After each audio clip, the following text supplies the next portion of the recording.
Well, hello, this is the Redleg A1 coming to you from the Peaceful Glen Homestead out here in Central Virginia. Today is the first major storm of the season, the first frog choker that we've had. And just want to kind of go through my mainstream flow of water here. So as you can see up there, the house, the carport, and just on the other side of the house there's a small swale that was cut in that runs from the road, which is 700 feet up that way. So all that water's flowing right there underneath that gray Subaru that you see underneath the carport. And before this winter, that water was flowing across the top of the landscape.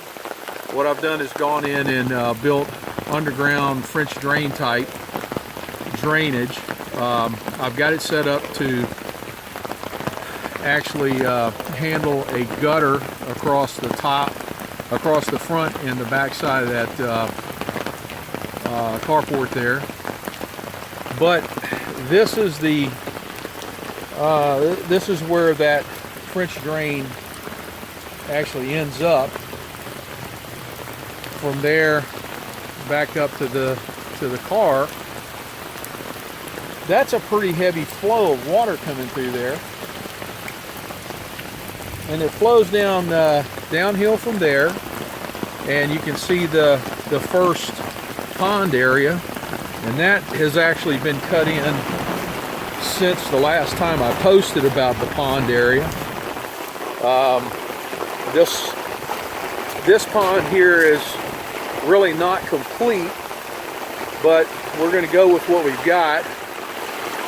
And the idea is to take the water from the lowest cascading pond that I have in the system back up to this point that you're looking at right here, and push that water or pump that water into a reed bed and allow for some filtration and then also some oxygenation. And then that water will flow across that spillway that you see. And I can see now with this major rain event that my spillway is not large enough to handle this type of flow, so I'm going to have to re-engineer that and do some additional work, a little bit of concrete work to expand that spillway. Of course, if you've been following this is that wet spot that you see right there. That's a French drain. I've got gravel, and underneath that gravel, it's about 18 inches of gravel, and underneath that is this pipe. Actually, it's probably not 18 inches. It's more like maybe 8 inches. So we have this channel here, and water's flowing into this channel. This channel here is probably 4 or 5 feet deep, I guess. And I've actually got two,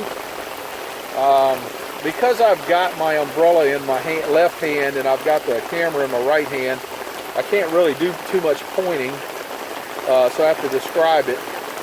Right now the water level in this channel is above both the drainage pipes. There's 2 drainage pipes in that block wall that you see right there, and they just simply go underground underneath the earth mass here, and they end up on this side, and you can see the outflow, and it's pretty heavy.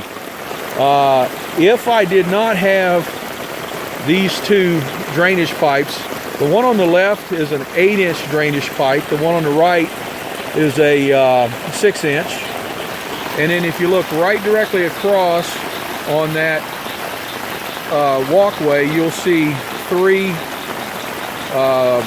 black corrugated pipes. So underneath that side I've got 3 pipes, and both of those are 8-inch pipes. On the I guess you might call that the leeward side of this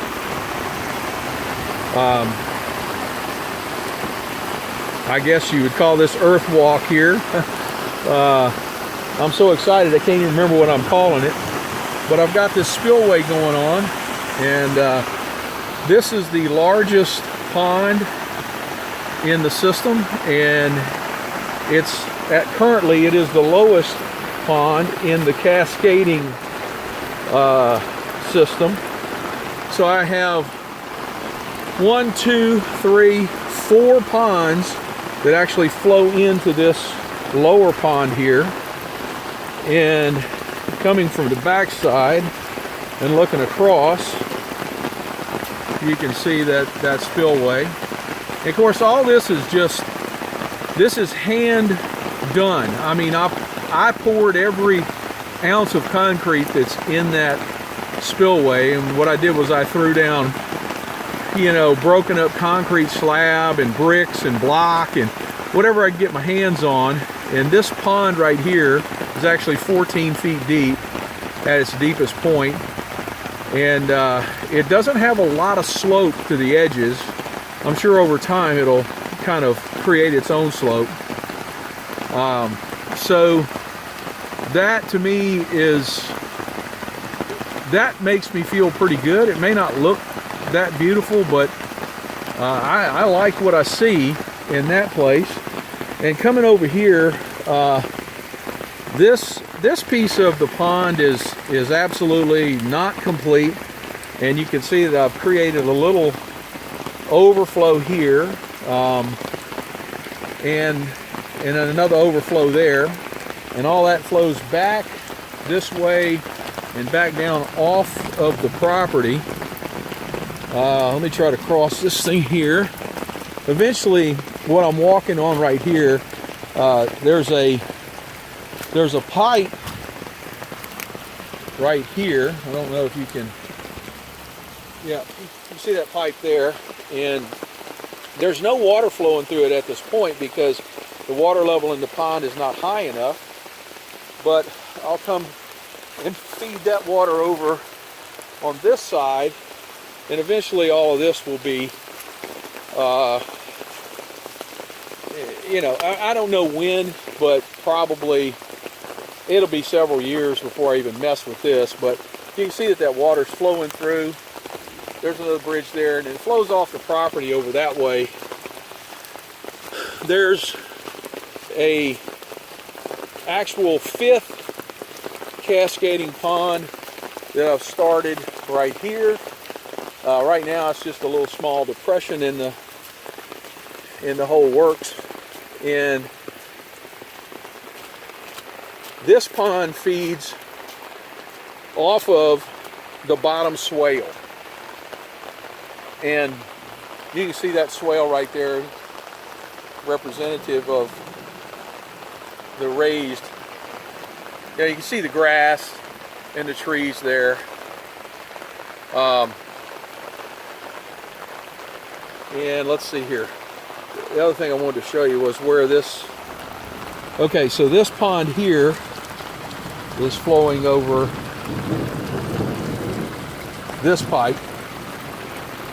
And so this to me is this is a major accomplishment for one knucklehead redneck engineer to come out here and design this. And you, from this angle right here, you can see the cascading effect. The upper pond flowing into the channel, flowing into the third pond and down into the bottom pond there. Very exciting to me, and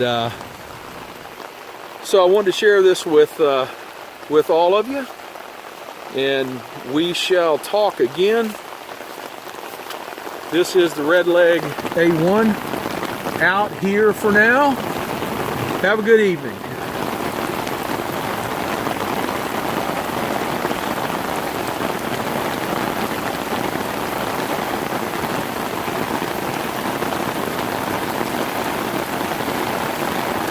Well, if I could get the camera to stop.